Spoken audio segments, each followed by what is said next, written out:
Well, now, a great proportion of your work in the last decade, pretty well, has been done in Europe. You've been back to America once or twice, but Yes. most of it's been done here. What do you think about this theory a lot of people put forward that one does one's best work where one's roots are? That would leave out Bernard Shaw, Oscar Wilde, James Joyce, to name a few Irishmen. Yeah. Ernest Hemingway, Mark Twain, Irving, to name a few Americans, and we could go on like that. You know, I don't put myself in that league at all, but I don't think there's any truth at all in it. Have you anything against Faulkner, Cousins, Marquand, and O'Hara? Oh, you mean because they stayed home? Yeah, and concentrated in a small area. Marquand spends a lot of time writing about New England and Bermuda. Yeah, that's true. And Eric Ambler, I understand, you did a film of his once, has never really been to any of the places that he writes about. No. Yeah. Of course, Eric Ambler wouldn't be fair because he's invented a kind of a Balkans of his own, which is better than the original, I think. But I think there is a case in Rus. I'm not sure that. I think the best work is creative work is done about the places one understands best. They don't have to be your native land, however, and you don't have to be there at the time you're doing the work. What could be more Dublin than Joyce, sitting in Zurich writing Ulysses? Well, now, on those terms, you're at home in a lot of places, and there's a lot of talk these days about people being exiles or expatriates. Do you think there's a trend among artists towards being world citizens? I wish it were true. I've just thought of another name to fling at you. Dante, you know, he did all right in exile. But I don't think of myself as an exile at all. That's what I wanted to know. No, not at all, because I've lived abroad all my life. As a child, I lived in China and in Europe. In other words, yet I'm certainly a Middle Westerner. Your big impact initially was made at home with subjects, apart from, well, of course, we couldn't call War of the Worlds at home, could we? But Citizen Kane was something which was a... That's a film, but in the theater I certainly have done, to my sorrow, very few American things, mostly classics. Well, in terms of speaking of work, your initial impact, which everybody knows was fantastic. In the light of the years that have passed between, do you think you'd rather have had a chance to mature in relative anonymity? No. It wouldn't have had any advantage as far as you're concerned. No. I don't think anonymity is an advantage to anybody who depends on the public. That's a kind of obvious. If you depend on the public, the less anonymous you are, the better you're doing. Was there ever a time when you said to yourself, now I've got it made, I'm here, and nothing can ever happen to me now? No. No. I wish there had been such a moment, no, because I have to go back to the very beginning of my career, which was in Ireland, where I played for 2 years. Yeah. So that I really didn't begin in America. I began in Ireland. And after the first play that I did, in which I made really the biggest success I've ever made in my life, everything since then has been downhill. A newspaper came out to review the second play I did and said, well, Orson Welles is certainly a bitter disappointment to those of us who'd looked to him to lead the Irish theater. And I've been a bitter disappointment to people for about 30 years now in show business. So I've never known that moment when there's been an all-around chorus of huzzas, and I could look at myself in the mirror with any kind of genuine satisfaction. Leave artistic questions alone, just in terms of ordinary show business success. A lot of people were building you up as the great future when you did the War of the World. That was years later, of course. That was years later. You were only what? Yeah. 23, 22? 21. 21. Yeah. Then at the age of 25, you go out and do Citizen Kane. Now, Everybody blew you up at that point. No, not everybody. No? You had a few detractors then? A lot. During the making of the film, but when it was actually Critically, made. too. You'd be surprised how many people said, who says there's anything new in this picture? You know, this was all done by UFA in 1930 and so on. By no means, you know. Well, I think history, if I can use that larger word, shows... I'm grateful to you. History shows that Citizen Kane had a tremendous influence on the films that followed it. There was one story to the effect that DeMille literally went and scrapped the film he was making and started over again on the basis of Citizen Kane. You may have had detractors, but there's no question that Kane had a tremendous impact on the business and on the public. Well, now, at this stage, at the age of 25, do you think in any way this went to your head at all?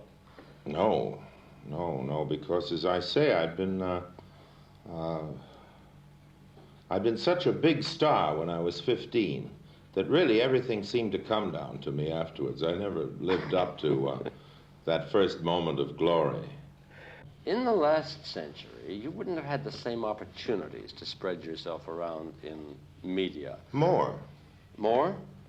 Please explain.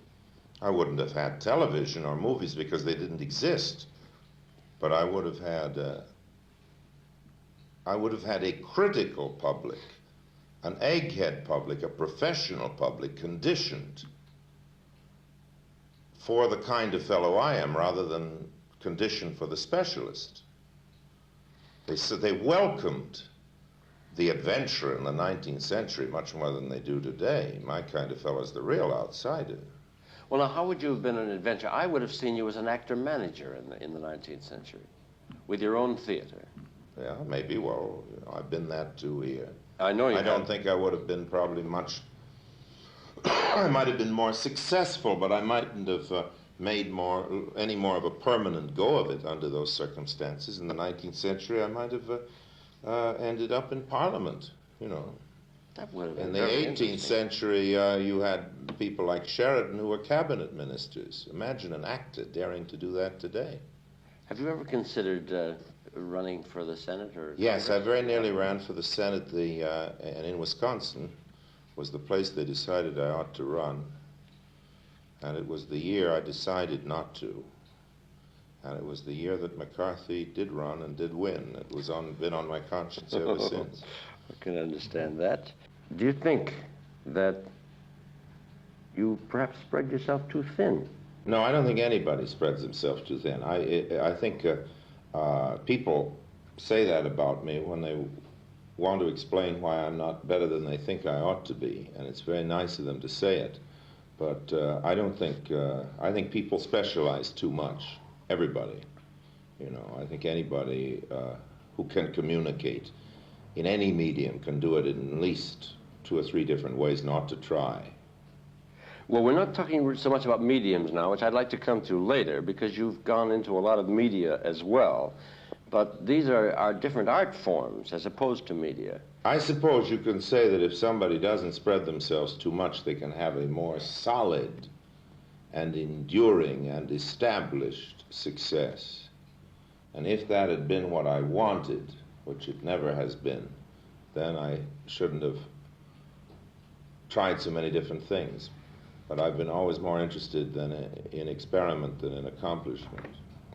Well, of all the things you've done, is there one of these fields in which you would like to be remembered, if that doesn't sound too pompous? Well, it doesn't sound pompous, but I'm against posterity on principle. I think it's almost as vulgar as success. Well, now, one of the things you've been is a political commentator. Yes. Now, as an artist... Till I got fired. For being too much of a political commentator. Do you think that an artist... No, I got fired at the time when everybody who didn't, who wasn't an extreme rightist got fired off the networks as a political commentator. And a lot of them are back again, professionals. Yeah. And I just wasn't permanently in that business. There was just a big moment.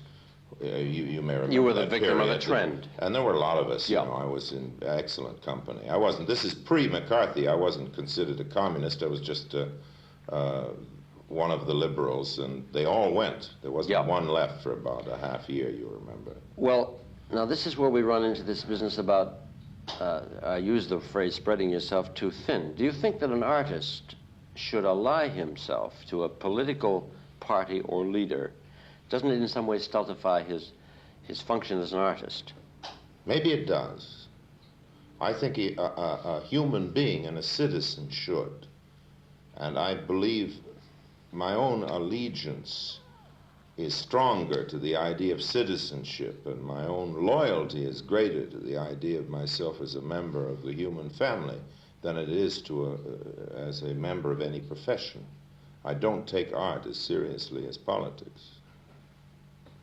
Well, that kills the next one, really. I'll give you another answer. I was going to say, as a performer, assuming that you have two political parties in any given country, which represent roughly 50% of the population, with a little leeway here and there, don't you, as a performer, automatically cut your audience in half if you show a legal? If the audience is angry enough, I suppose you do.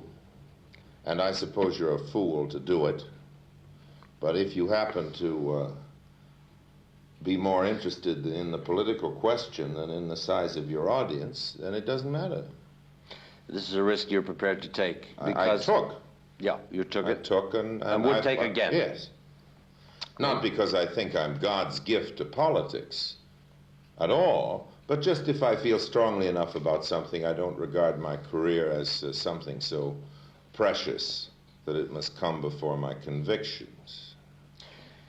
Do you think, in your experience, that it's wise to talk back to the press? Oh, it's fatal to talk back to the press. Hopeless. No percentage in it at all? No, none at all. I'm suing a French paper this week. But that isn't talking back to the press. That's trying to get some dough out of some people for a libel.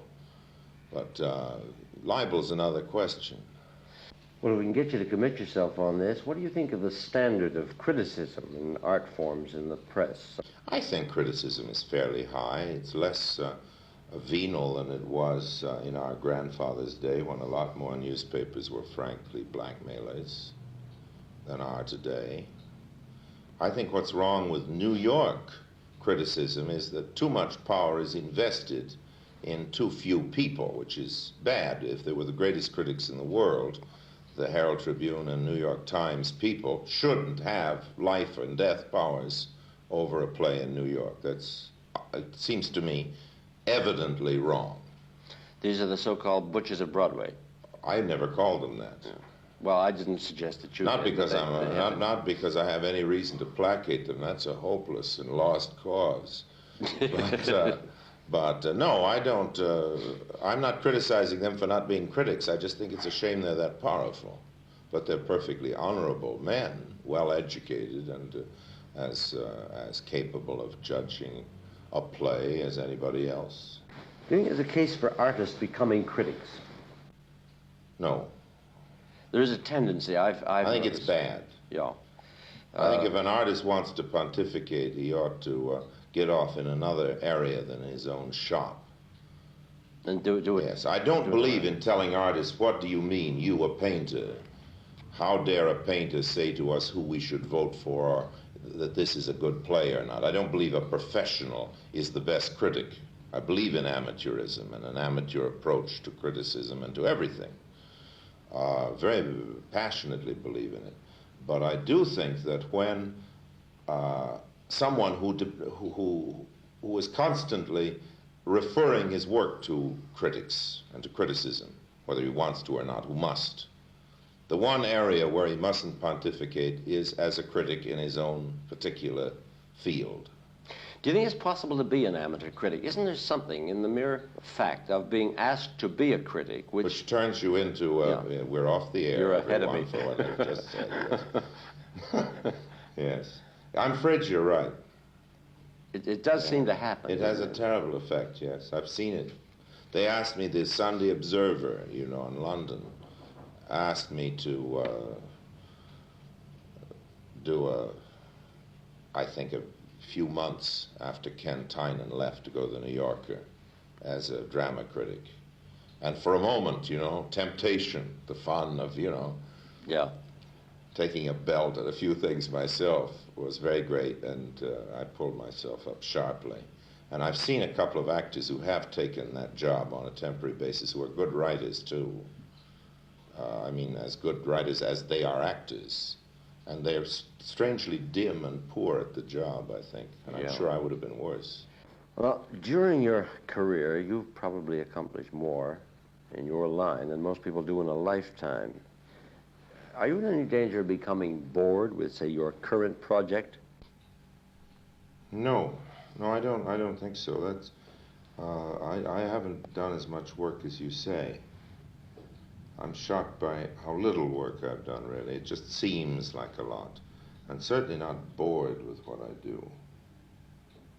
I don't think many people would agree with you about not having done as much as I say. It looks that way. If you jump around, do a lot of different things, you give an impression of a bigger volume of work than the facts. I feel very ashamed of myself not to do more. Now, for example, you're a magician. Now, this takes hours of practice. Do you keep I'm an out-of-practice magician. You're an out-of-practice magician. If I handed you a deck of cards now... I could wing my way through it, but I'm not what I was when I was... When you were in practice. Working in, yes. You started at that pretty young. Yes. Yeah. Yes, my father was an amateur magician and loved it, and I took lessons as a boy the way, kids play the fiddle and so on. And so I was a real wunderkind with a pack of cards, and all I do now is just what I can remember from those days. I got in now, what I do entirely is what we call mentalism, mind reading and all that jazz, and that requires much less practice, Well, with the minds that are around, I can see your point. It's just a gigantic bluff, in other words, which is far easier than keeping the fingers in trim. Yeah. I don't want you necessarily to commit yourself all the way on this. It's a matter of degree. But to what extent have you controlled your destiny, and to what extent has your destiny been controlled by circumstances? Well, let's take the first part of it. I've only controlled my destiny to the extent that I have seldom deliberately done something that I felt to be ignoble. It's a shade negative. That's about all I can say. So that you go further and say, how much does destiny control me? A great deal. I'm the victim of the most incredible series of misfortunes and the most incredible series of good luck strikes. Both. The monetary system has been one of your real bugbears, hasn't it? One has read many stories of you putting yourself into a production in which you believed, doing something else for money and pouring that money into the production in which you believed. I do that all the time because I never would have... I was an actor manager for a long time, and I was an actor manager because there was such a thing as radio. And I made $1,500 a week as an anonymous radio actor in those good golden days when you could do that, and about $1,200 went into the theater, and there would have been no theater if I couldn't have put that money into it. I've just finished a picture now called Don Quixote Goes to the Moon, which was made without a script, entirely improvised, is an extremely experimental picture. I could no more have got... I don't know anybody crazy enough to have put up money for it.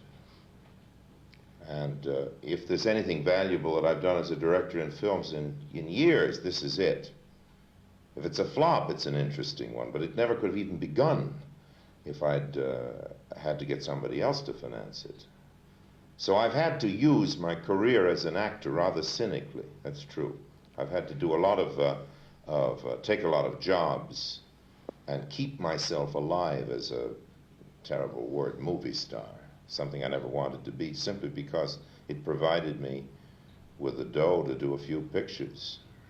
Accepting the fact that you don't take art all that seriously as opposed to other things, Do you feel that your ability as an artist has been in any way diminished by accepting such things as Greatly, for money? greatly diminished.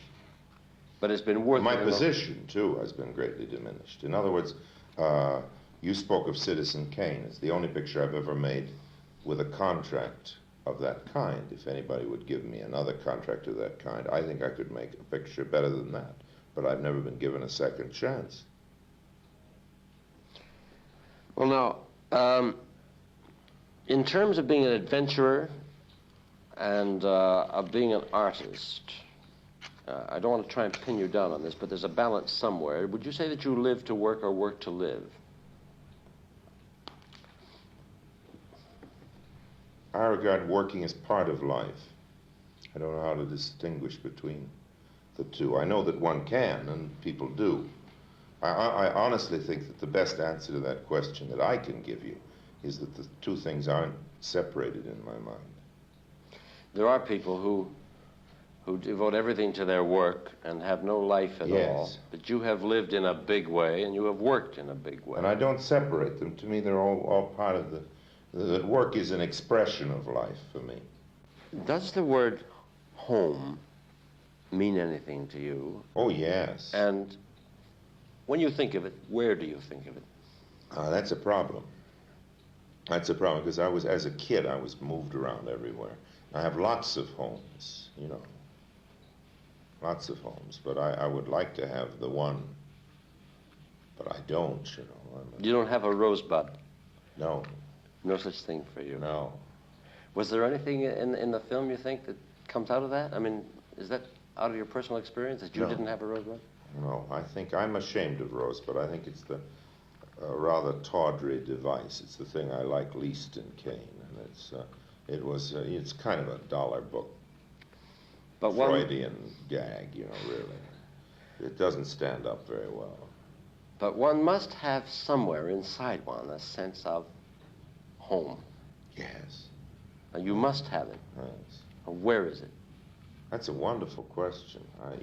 But while I sit here and think about it, all the viewers, will be bored. It'll take me so long to try and think. It might take 40 years. You mean I finally got you? Yes, you got me. I suppose, seriously, I suppose it's Woodstock, Illinois, if it's anywhere. I went to school there for 4 years, and if I try to think of the home, it's that. That isn't fair either, a place where you went to school. So you really have, in your mind, no sense of home? No, so several homes, you know. Several homes.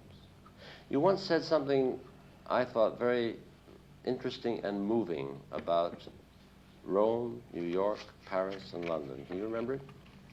No. You said, I can't remember it all that well either. You thought of, was it Rome as a mistress? And New York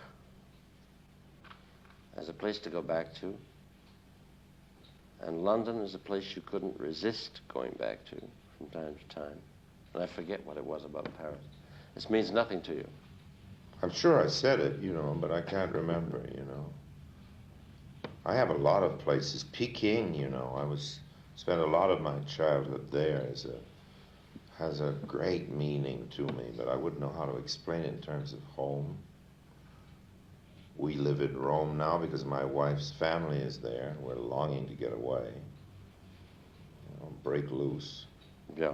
Because it's turning into Philadelphia with spaghetti, now. Especially with the Olympics coming up. Oh, yes, this will be a good year not to be in Rome.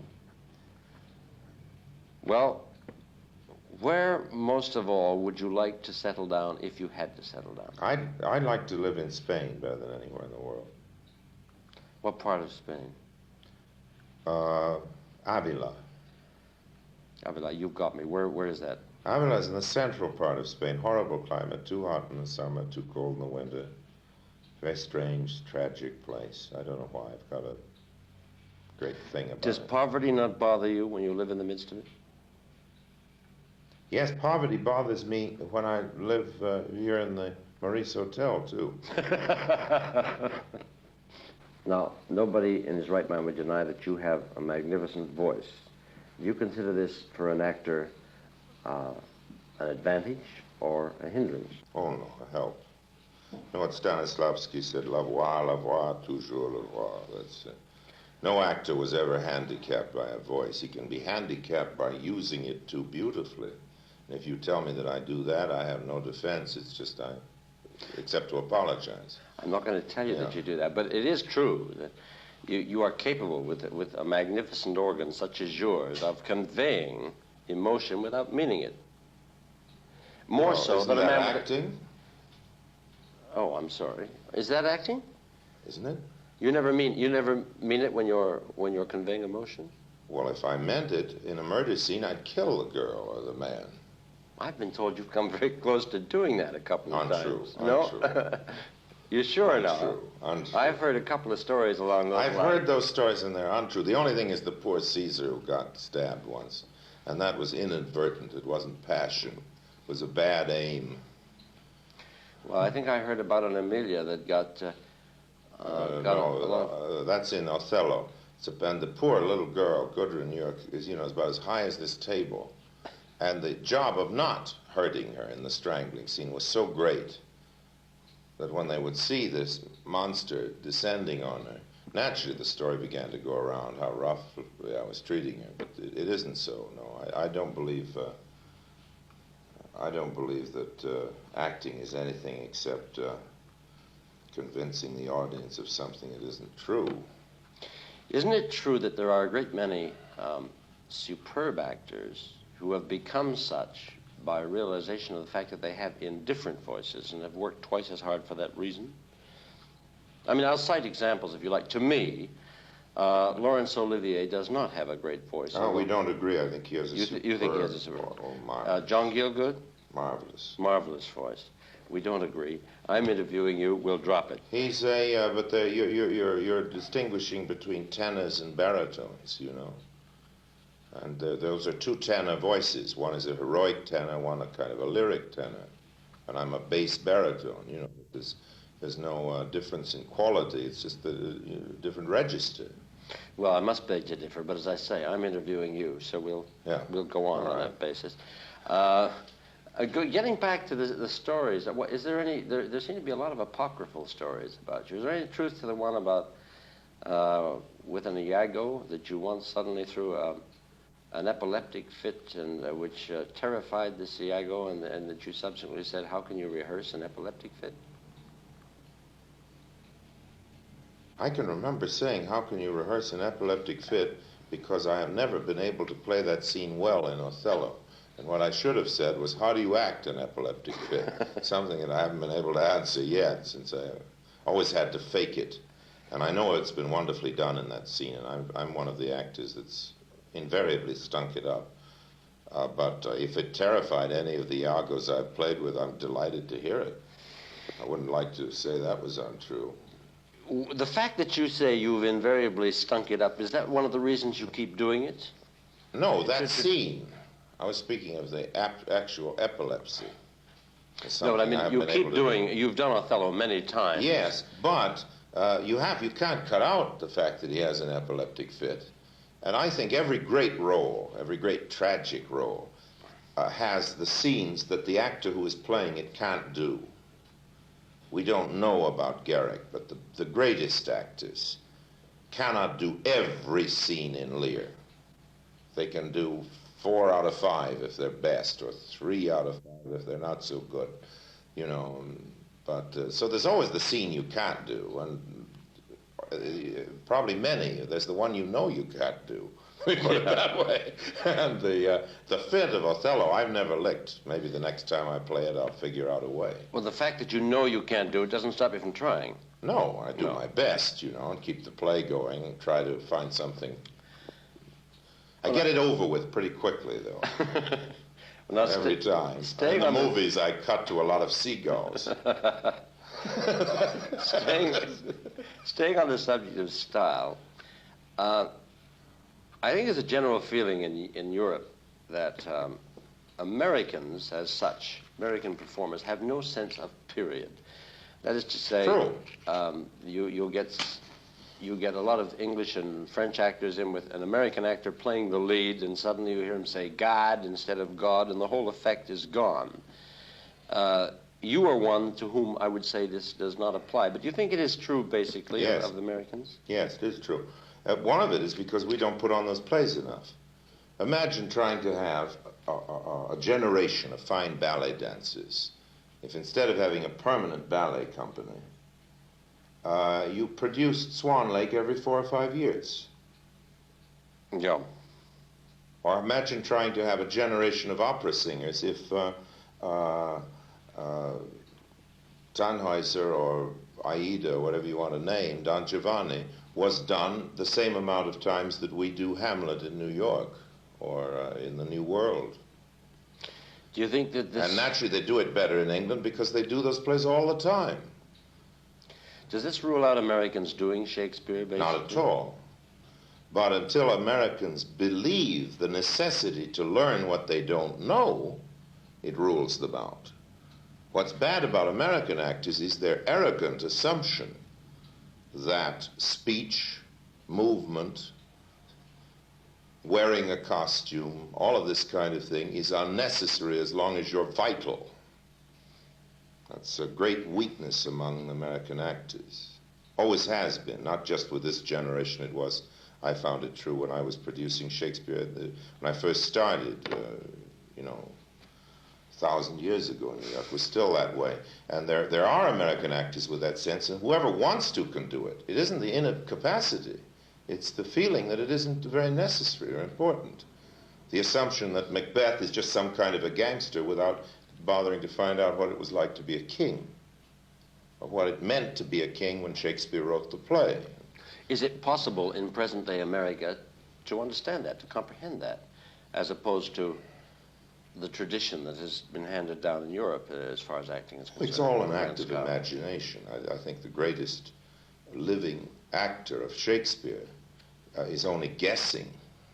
It's maybe a divine guess, but it's still a guess. What's the tradition? Most tradition is just a succession of bad habits, is lesser actors imitating the affectations of bigger actors. I don't believe in tradition. I just believe in practice, in the living practice of a thing. Europeans have a great admiration for what you referred to as the vitality in American acting. Yes, which is wonderful, but it isn't a substitute for speech. In other words, if you don't know how to sustain a line of iambic pentameter, you're not going to get very far in Shakespeare any more than you're going to get very far in ballet if you can't get up on your points. You just have to get up on your points before you start, no matter how vital you are. Well, the current trend in American acting would seem to be away from this. It is, so it rules them out for all formal theater, right down through the 18th century. It's the prose theater tradition, wonderful for anything from Chekhov on.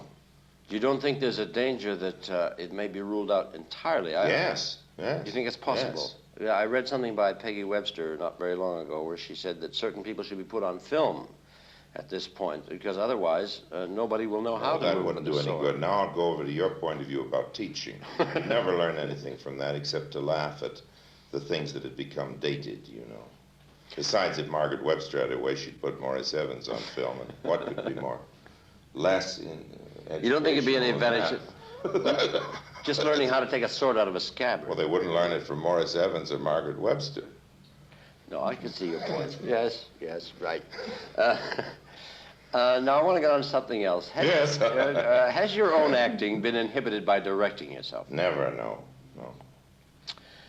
Some people think that Harry Lime was perhaps your best realized performance in films. It's the best part I ever had in films. It was a pretty short part. Yeah, but, You were talked about a lot, but it was a short best part. part I ever had. I don't think there's been as good a part in a movie since the war for any actor. But you'd agree that you also had a good director? Oh, marvelous. In Carol Reed. Marvelous. But had you directed it yourself, you don't think it would have made that much difference? Oh, I don't think that's a fair question, Well, I'm trying to get back to my original question, which was... because I don't want to seem to be ungrateful to Carol Reed. and yet I don't really and honestly think that an actor who is a director needs a director in movies as much as he does on the stage. It's so easy to direct yourself in movies. It's very hard in the theater. And yet actors have been directing themselves in the theater for 2,000 years. But in movies, it's very easy. I'm going to try it another way. Would you like the opportunity of directing Charlie Chaplin? Yes, I wrote a movie for him, and he agreed to do it for a year, and finally got cold feet and bought the film for me. It was Monsieur Verdoux. And he directed it himself? Yes, but I wanted to direct it, and for a long time he agreed to let me, and then he finally decided to make it himself. Well, is it a fair question to ask you if you think it might have been a better performance in some ways had you directed it? It would have been a better picture. I don't think it would have been a better performance, because he is essentially a great actor and a good director.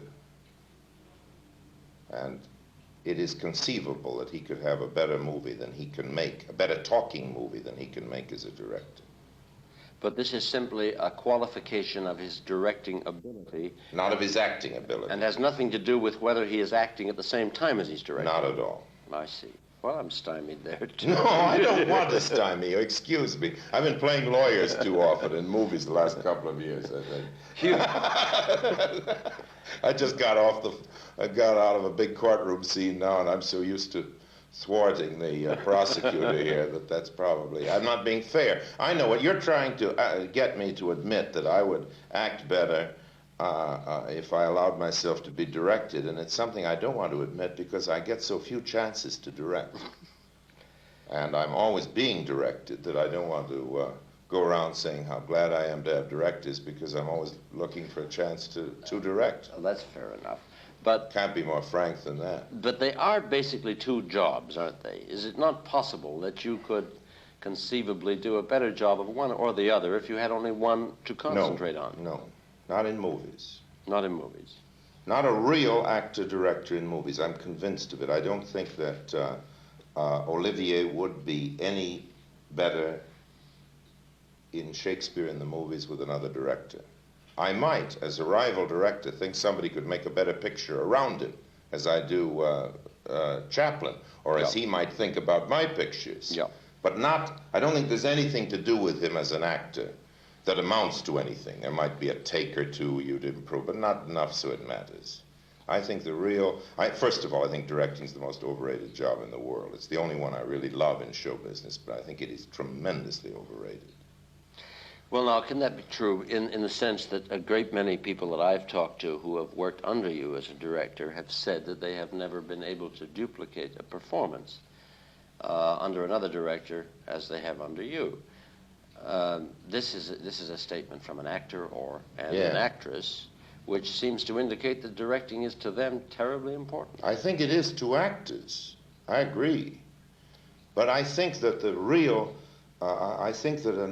a director ought to be the assistant and the foundation of a performance, you know? And I think that is a very difficult job, a very worthy job, one that I'm proud to do, and the only one in films that gives me any pleasure at all. I loathe acting in films. But I do think that it's been overblown. Then why aren't there more good directors? Oh, well. There are a lot of bad directors at work. I mean, we can say that. There are more bad directors at work than people know, because it's the only profession, movie directing, not stage directing, the only profession in the world where you can be incompetent and go on being successful for 30 years with nobody ever discovering it. Well, now why? I mean utterly and truly incompetent. Well, now why is that? Because the only job that a director can do in a film of real value is to do something more than what will happen automatically. If the story is put on, if the actors are good, they find themselves around the cutter, the cameraman, everything. If a director is something of a cameraman, something of a cutter, something of an actor, something of a writer, and preferably completely a cameraman, completely a writer, completely an actor, then his contribution is a real one. Otherwise, he's simply the man that says, action, cut, take it a little slower, take it a little faster, and nobody will ever discover that he doesn't know anything. I know a lot of big directors who are, every actor knows that they're useless. What about this current tendency in Hollywood for actors to form their own companies? It's turned out to be very bad, I think. Why? Great surprise if anybody had said to me 12 years ago, what will happen to the films if all the actors get into business for themselves? I would have said, finally, liberation from the studio system. And it's been just the opposite, I think, very bad. Because that's when they really get commercial. That's when they want the capital gains deal, and so on. They get more commercial than Louis B. Mayer at his prime. Now, you give me an impression here of facing facts in every aspect of your work. This is a sort of impertinent question. I wanted to ask you, if you have ever cast a friend instead of the right person for the part. Frequently. Have you regretted it? Frequently. Would you do it again? Yes. Do you think because I don't regard art as of prime importance. I already told you I prefer every other loyalty in life to art. I hate the romantic conception of art as taking precedence over anything. I think it's the last thing to be considered, always. Certainly would regard friendship as more important than my art. I have great respect for people who do regard their art in that way. And I think they are probably the most valuable artists. So I'm not defining what an artist ought to be. I'm just saying the kind of artist I am. Well, are you happy in this state? Would you like to be the kind of artist they are? No, no, no. No, not at all, because I'm not really, you know, I don't regard myself as fundamentally a professional, you know, anyway. I'm basically an adventurer. And those people who are serious and are professional, truly and deeply serious at the expense of every other value in life, are probably the people who make the biggest contribution to art. I certainly wouldn't like to be one of them. Do you believe in the principle of making a contribution? Yes. Do you think that by, in a sense, dividing yourself in this way, you are diffusing your contribution? Probably. Do you think that's a bad thing? No, not a bad thing for me. It might be a bad thing for art, but since I don't regard art as of prime importance, I've answered your question. Then the hell with posterity. Yes. When you did Citizen Kane, the technical achievement was one of the things that attracted the attention of the profession and the critics. Now, you were 25 years of age. You wrote the script yourself. How much of this was teamwork? I mean, one does read of Greg Toland in connection with the film. Quite rightly. One assumes that he made some contributions in ideas and things of that kind. But how much of it was a one-man job and how much of it was teamwork? Well, photographically, Toland came to me and offered himself, which is a very courageous thing to do. He was one of the leading cameramen in Hollywood. And I'd never heard of him. And he said, I want to make your picture because you've never made a picture.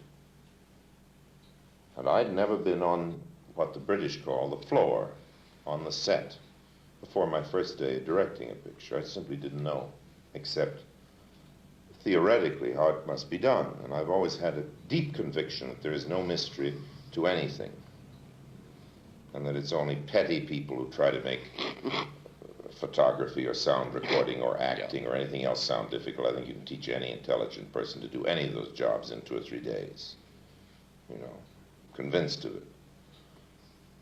Toland was a technician who agreed with that, which is a fantastic thing. On the first day I arrived, I thought, after years of being a director in the theater, that the lights were set by the director, since they are in the theater. So I said, this is where it will be. Now let's move this light over here, and so on. I set the lights. Behind me, Toland was motioning to all the people, shut up, let him go ahead. And then balancing behind me without my knowing it, you see. I worked 5 days like that until somebody told me, and I realized what a terrible thing I'd been doing. And Toland was furious that I'd been told. That's very interesting. It's a great tribute to him, I think.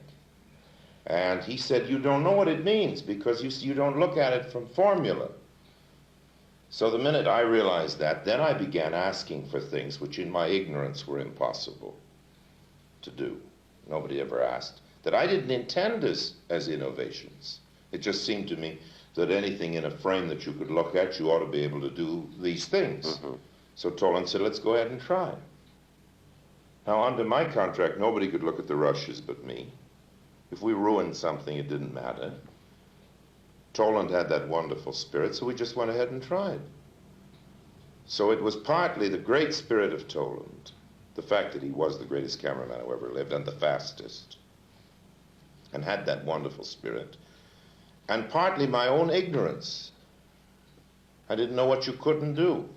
I didn't deliberately set out to invent anything. It just seemed to me, why not? And there is a great gift that ignorance has to bring to anything, you know. And that was the gift I brought to Cain, was ignorance. This is a slightly ticklish question. On the one hand, you have been quoted as saying that if you want to make a motion picture, you have to raise $1 million to do it. But on the other hand, you have, in terms of some of the reports one hears, been accused of being irresponsible towards those who have put up the $1 million, not being where you should be when you said you would be there. Is it fair to ask you for a reaction on that? I've heard that over and over again. My answer is unanswerable to anybody who asks the question, because I always want the specific instance. No, I can't. And it can't be given. Well, that's fair enough. I can't. Can't be given. It's a reputation without any basis in fact at all. One of the basis of it is that I did a picture called Othello with my own money, and we had to do it with whatever money I could raise and stop until I raised some more. Now that took almost 4 years. Now there are still people today who say, I don't want to hire Wells as a director. It took him 4 years to make Othello. On the other hand, you did Macbeth in 3 weeks, didn't you? 21 days, yes. And that was working for somebody, and the schedule was 23 days. I've never gone over schedule on a picture for a studio in my life. I've never gone over budget. That's a question of record. You have demanded tremendous loyalty on the part of some of your actors in cases like this, and the extraordinary thing is that you always had it, haven't you? Yes, been very lucky. Oh my! I've never had really a moment's disappointment from actors or any people like that. I've been so lucky in that respect. I've been miserably unlucky with producers and the money end of film production. I think genuinely unlucky. I think I've had a lot of real bad breaks. I'm not crying about it, but it's true. But I've had the most wonderful good breaks and the most wonderful thing that anybody could have from the people you work with, behind the camera and in front of it. I haven't got anybody I could complain of in all these years. Do you think you'll ever again, in your lifetime, be given the opportunity to do another Citizen Kane? But I think I'll be able to do it. I think I'll be able to do it on certain kinds of film that don't cost as much. I'll never be able to make an expensive picture that way. I'll never be given that chance. Nobody will. Everything's against it. But I do think that I have a chance of making some interesting films for smaller budgets with my own money, or a lot of it. I think that the film I've just finished is like that. I hope to make another one, but I don't expect anybody else will give it to me. I don't get jobs as a director. The only pictures they offer me, I can't accept. They're terrible. I'll recommend you. What would you should read the scripts they send me. Is it a fair question to ask you what you would most like to do?